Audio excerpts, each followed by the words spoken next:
Thank you for joining me. I'm back at the cooker and I'm going to make a watercress soup. Having said that, if you look at the blurb underneath, you'll see that it contains more than watercress. And we're starting off with one of those other ingredients, one finely chopped onion. And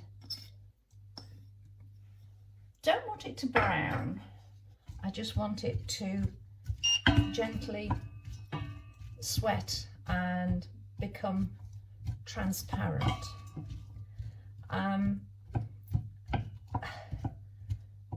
The soup, I like watercress. I like it as a salad veg.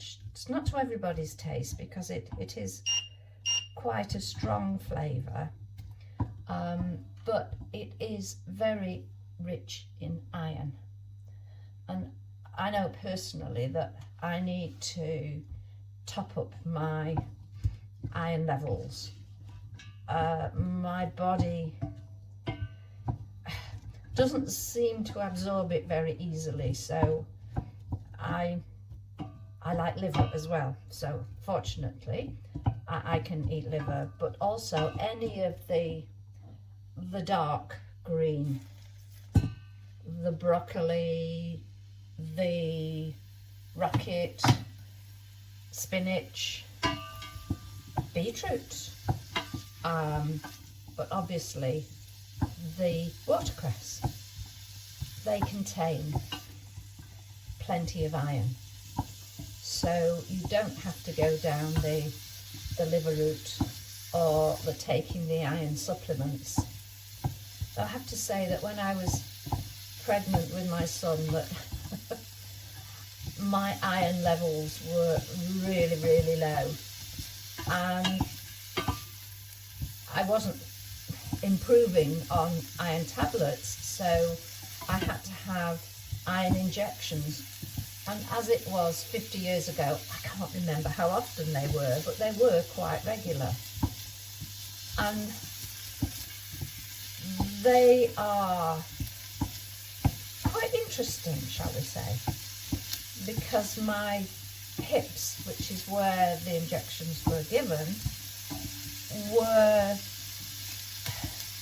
they looked as if I'd been kicked, but it was apparently just staining from the iron. And they were like that for, it was probably until my son was about 1. So it wasn't a good look. Okay, so I'm keeping stirring those and adding the potato. Like the onion, I've chopped it small. My main reason for this being that the smaller it is, the more quickly it cooks. And as we know, every little bit of fuel economy helps. So there we are. I am just going to give those a quick stir. And I'll keep just moving them around, because I don't want them to stick.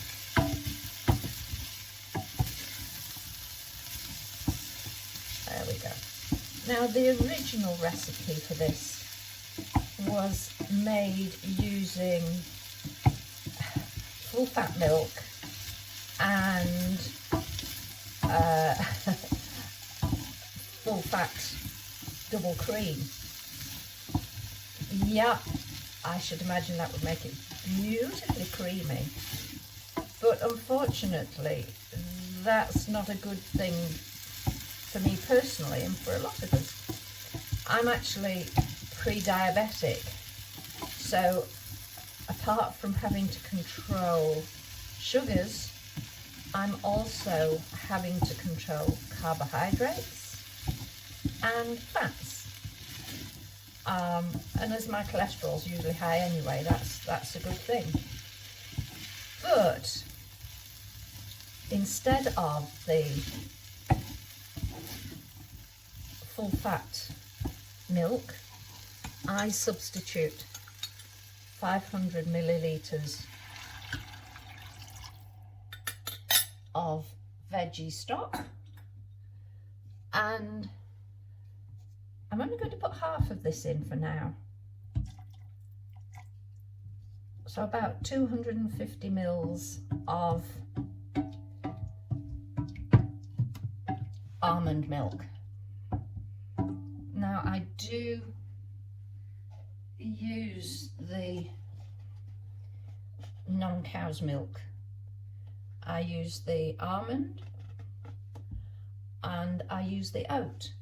I use those for baking, cooking, cereals. I have to admit I do have some fully skimmed cow's milk for my tea. And if I have a drink of hot milk, then I will halve between the cows and either the almond or the oat. So that I am adding, if my pepper mill decides to work. I dropped it this morning and I've broken a chunk off it. Silly me. And some of my low salt.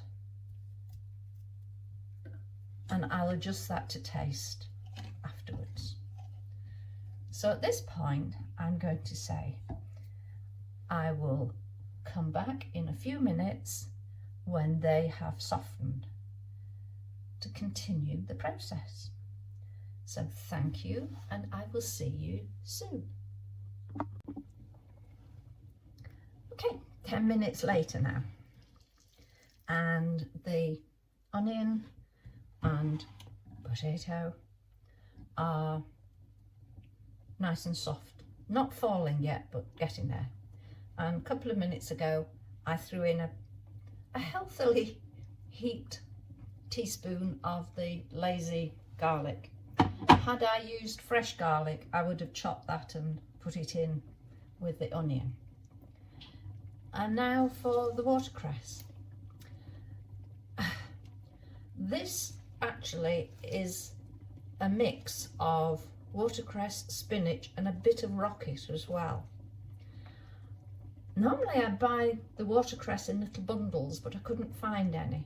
So I bought 2 of the bags of strong mixed leaves and just pop those in.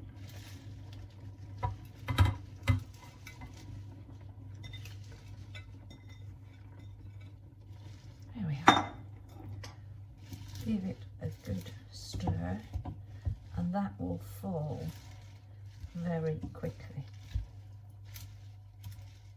And they are already starting to wilt. So it's at this point that I can see that, yeah, I need the rest of that milk to go in. Okay. So there we are. Fond memories of my mum and watercress. I used to live right down in South Wales, a tiny hamlet, and my parents were visiting for Christmas, and down the lane past the potato fields there was a little stream, and the little stream had wild watercress in it. And on Christmas Day I realised I'd forgotten to pick some for a salad if anybody was hungry later in the day to go with the cold turkey. So my husband volunteered to whiz down the lane on his motorbike, and amazingly my mum said, "Oh, I'll come with you."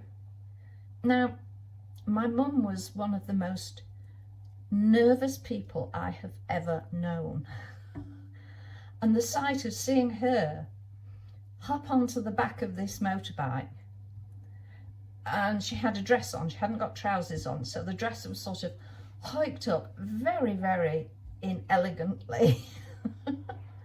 And off they zoomed down the lane to pick the watercress, and it tasted good.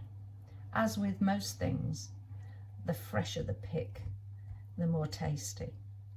And I do have perpetual spinach in containers in the garden, and I love to just pick a few leaves of that and add to my veggies or have it as a salad. I just want to bring this to the boil. You can see it's wilted. I do not want to boil the living daylights out of it. I just want to make sure that the stalks are starting to soften, because I really don't mind if I get bits of stalk in there. It all adds to the texture. Right.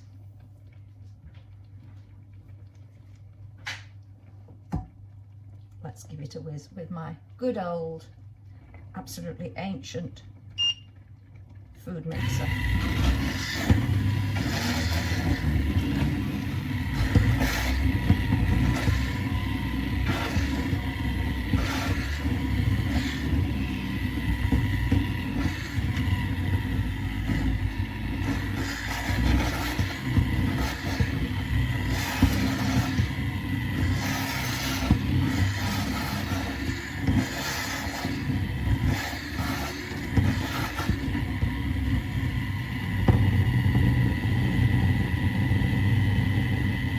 Ever so frothy, but that can be skimmed off, no problem.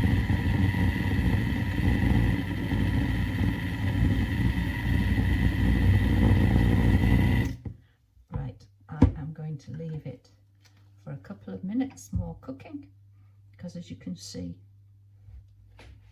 I'll switch that off to release this.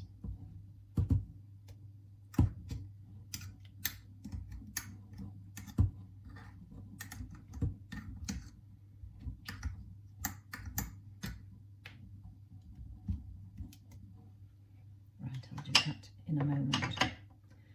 I'm just going to have a little taste.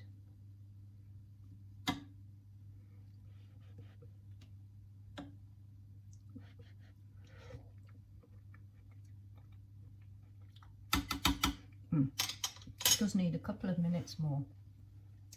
So I will do that, then I will give it another go with the food mixer, and I will serve it with a drizzle of yoghurt